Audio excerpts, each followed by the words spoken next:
This is number 71 in our thematic study of the resurrection of 1 Corinthians chapter 15. Well, we've begun an examination of the fact that Paul in 1 Corinthians chapter 15 uses the present passive indicatives and the present active indicatives to speak of the resurrection. Well, clearly that causes problems for the traditional views.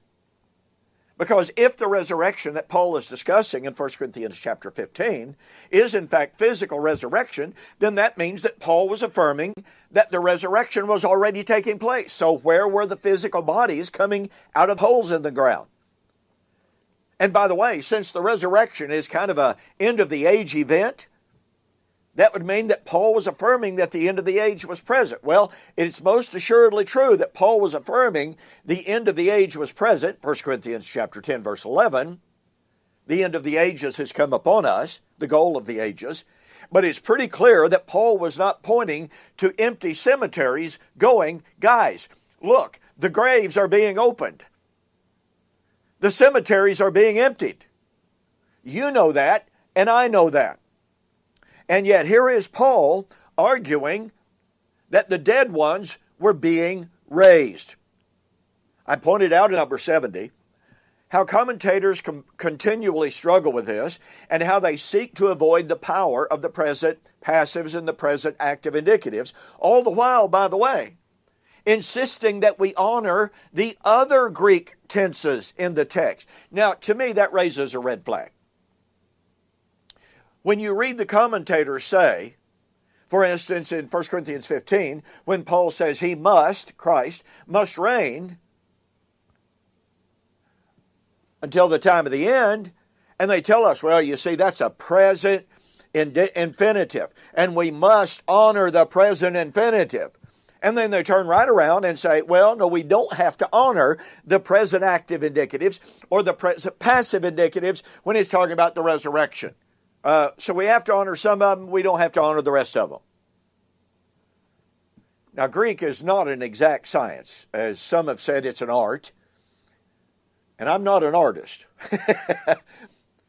But the point of fact is, when a person wants to argue from a presuppositional theological perspective and just simply wave his hand at an entire body of linguistics, that's problematic. Now, one argument that is given is, well, yes, as a matter of fact, the resurrection had begun. Because after all, Christ was physically resurrected, and he is the first fruit, and that means that the resurrection has begun. Wow, what a problem. I would ask you to go back and to look at the videos that examine Paul's argument that Christ was the first fruit. Paul uses the imagery of the festival, Israel's festivals. He uses imagery of the harvest. Now, folks, any farmer knows that when you gather the first fruit, the harvest has begun. You don't gather the first fruit and 2 millennia later, 2 seasons later, gather the harvest. Secondly, in other words, folks, it's just not possible. It violates the imagery of the harvest to say, okay, the first fruits have been gathered, that's Christ, but we're still waiting for the harvest. That destroys the imagery of the harvest language.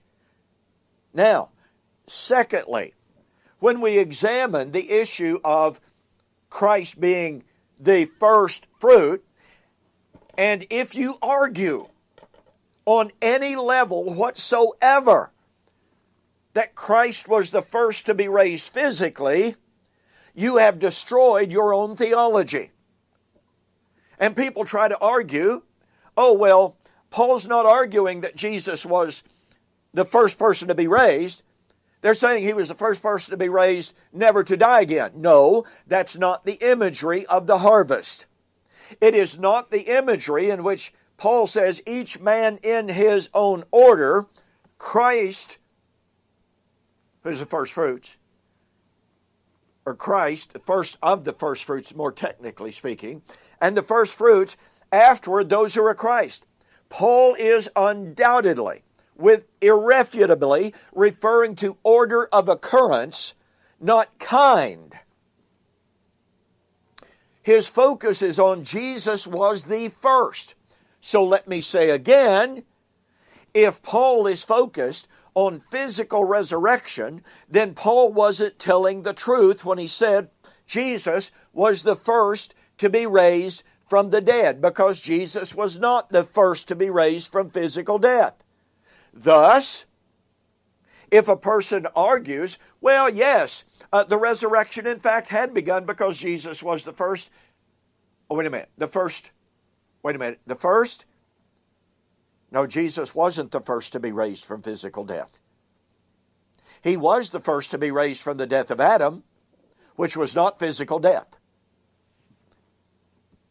At any time that a person makes Paul's reference to the harvest, at any point of time at which they make Paul's reference to Jesus as the first to be raised from the dead, they thereby destroy the idea that the physical resurrection had begun, because Christ was not the first of the first person to be raised from physical death. It simply will not work. And yet over and over again, Paul affirms in other places, guess what? Christ has abolished death. Really? Had Christ abolished physical death? In 2 Corinthians chapter 1 and verse 9, Paul affirms that Christ had delivered us from death. An aorist active indicative, which means it was a past reality continuing to the present day. Folks, when we honor the present passive indicatives and we harmonize it with Paul's statement that Christ was the first to be raised from the dead, it demands, number one, yes, indeed, the harvest had begun, but that cannot be physical resurrection. When we harmonize, not set other passages at odds with, when we harmonize what Paul had to say in other texts with what Paul says, and in his use of the present passives in 1 Corinthians 15, then we have a beautiful, harmonious story in which we don't have to try to wave away Paul's tenfold use of the present passive indicatives. We can honor the fact that Paul said Christ had been raised, aorist active indicative, and stands raised to this present day. We can honor the fact that he said Christ had, in the past tense, aorist active indicative, destroyed death and brought life and immortality to light through the gospel. And we can also say, and we can also honor the fact that Paul was stating emphatically that Christ was the first to be raised from the dead, but not physical death. But that as a result of Christ being the first to be raised from the dead, that the dead who were part of the harvest which had begun were also being raised. And they were awaiting the end of the age and the harvest, which would occur at the parousia.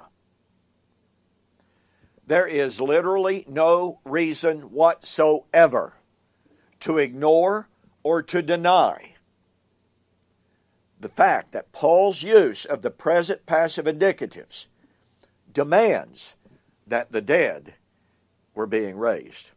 Let me state again, if we're going to honor the aorist active indicatives, if we're going to honor the perfect indicatives, then why don't we honor the present passive indicatives?